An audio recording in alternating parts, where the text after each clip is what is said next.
For today's lesson, we begin looking at our next stem, the Hifil stem, and we'll look at lessons 28 and 29 for strong roots and for middle weak roots. Keep in mind that we already know two stems. We know the Cal as well as the PL, so this is our third stem, the Hifil. Like the others, the Hifil will have affix, prefix, imperative, infinitive, participle, and so on. So we'll begin with the Hifil affix of the strong root.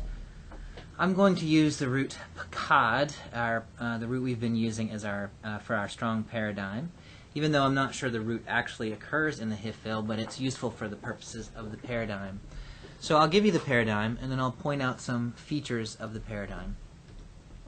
So third masculine singular, hifkid. Third feminine singular, hifkida. Second masculine singular, hifkadta.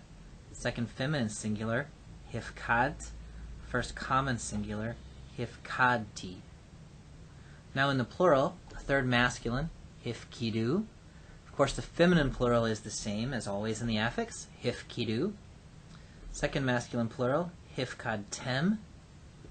Second feminine plural, hifkadten.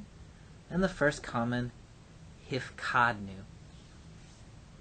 Now notice in each case the he has been prefixed to the root pakad.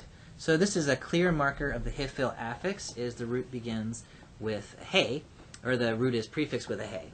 So Hifil, hifkid. Now in the strong root, the vowel under the he in every case is this hirek. So here we have he. You know that he adds to the beginning of words for other reasons as well, definite article, interrogative in particular. So pay attention to this, this vowel. Now the third feature of the Hifil is this infixed hirek yod.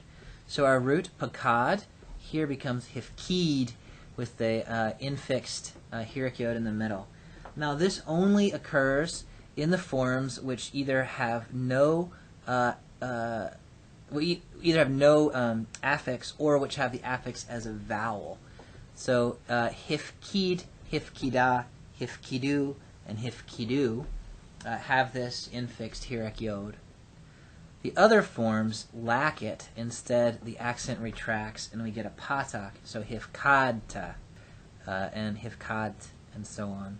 So in all of these forms, you have the patach instead of the hirek yod. So the reliable markers are the Hifil prefixed, and in the strong root, the he prefixed. In the strong root, the hirek under the he, and then in certain cases, we have the full expression with the infixed hirek yod. Let's look then at our second strong root, Kittel. And so you can imagine what this paradigm will look like. You'll get hiktio, hiktila, hiktalta, hiktalt, hiktalti, hiktilu, hiktilu, hiktaltem, hiktalten, and hiktalnu. Again, you have the he in every case, and you have the hirek in every case. And again, you have the infixed hirek yods in the forms that either have no affix or whose affix begins with a vowel. In the others, you have a patach and a lack of the infixed hirek yod. So this is the strong root of the Hifil affix. Now one of the roots that is irregular in the Hifil affix is the middle weak. So we'll look at our root shuv. Here we see the third masculine singular of shuv, he shiv. So we've got our he prefix, which is familiar from the strong paradigm.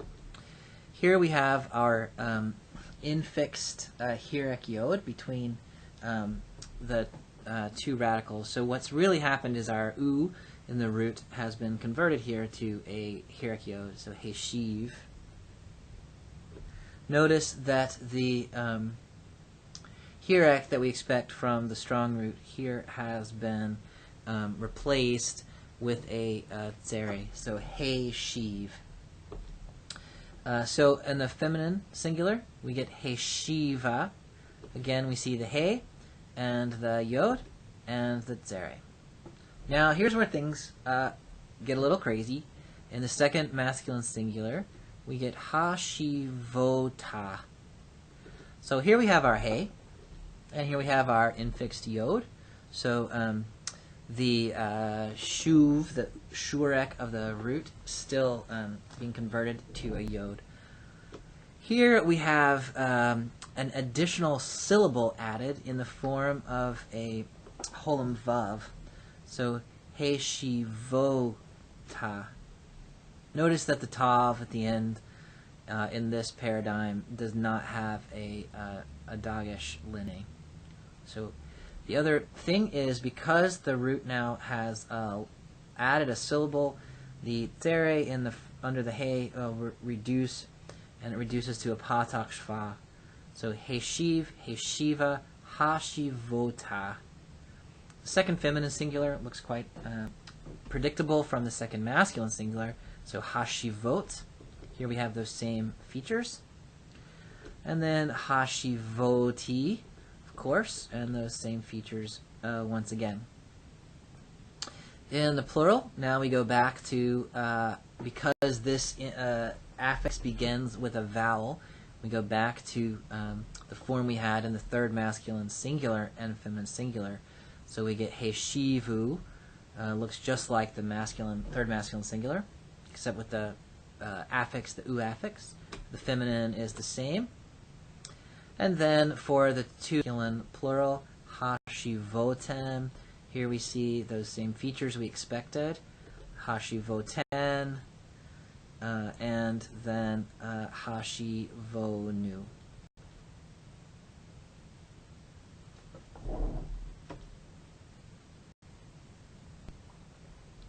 Here we have our sentence for lesson 29. We've already done lesson 28 in class. So lesson 29. Vehaya Elohim imachem veheshiv etchem el eretz avotechem. Vehaya Elohim imachem veheshiv etchem el eretz avotechem. Okay, so let's start with some words that we know. This is a proper name, of course. Elohim, meaning God. This is a preposition. El, meaning to. And this is a vocabulary word. Eretz, meaning land. It can also mean earth, but here it probably, as you'll see, means land. Okay, so now we need to parse our verbs. This one should be familiar to us. Vehaya. So the root here, of course, is simply haya. The stem, these are the vowels of cow. The form is affix. Person, gender, number. This has no affix visible, so it's third masculine singular. If this were feminine singular, it would be hayata. If you don't know how to distinguish the third masculine and feminine singulars of third hay roots, you should go back and look at that chapter. Special feature, you see here a vav with a comets attached to an affix verb. So this is vav reversive, takes a past tense and makes it future. So if we want to translate, we would say, and it will be, or in this case, and he will be, with God as the subject. So, and God will be. Now here is our next verb, veheshiv. Now we've just learned this form in this lesson. So here we see a vav, we see a he with a tsere under it, and then we see the root shiv, which looks a lot like shuv, except that it has a yod instead of a shurek. So we should recognize this as the hifil of shuv, and this is in particular the affix form. Here again, you see there is no actual affix visible, so this is third masculine singular, and we again have a vav reversive. So this is a Hifil form of shuv. In the Kal, shuv means to return.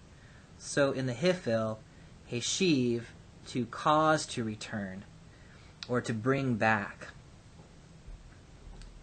And he will cause to return. So we'll leave it woodenly like that for now.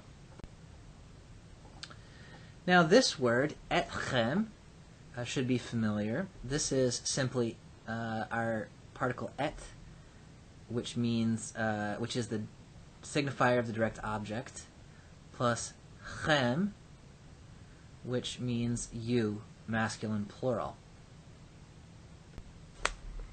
Okay, now here we have a word imachem, which may look a little strange to us, but in fact this is just the preposition im, which means with, plus chem, which means you, masculine plural.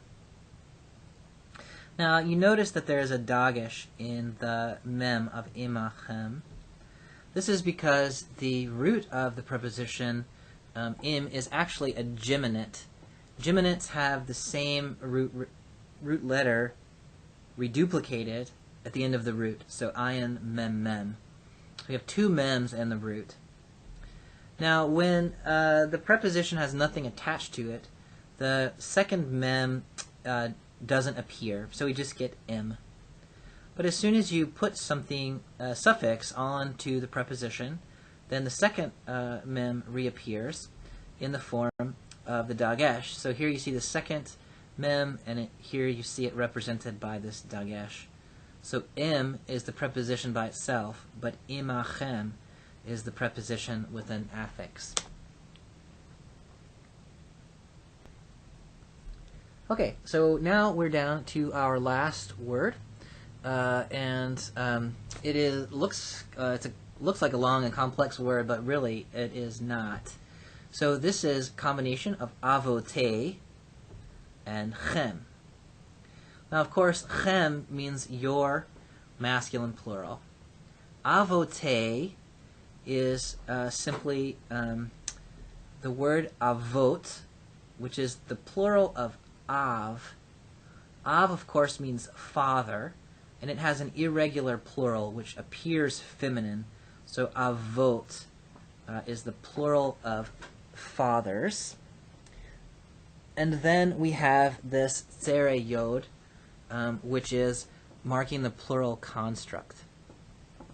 So in feminine forms of endings, with possessive suffixes, we actually have the plural marked twice, once by the ot and once by the a. So this is avote, which means the fathers of. So fathers of plus chem equals your fathers. Now here we have a construct chain, eretz avotechem. So in the construct form, el eretz avotechem, then we have eretz as our construct and avotechem as our absolute. Now you remember that in a construct chain, the definitiveness, the definiteness of the chain is determined by the absolute.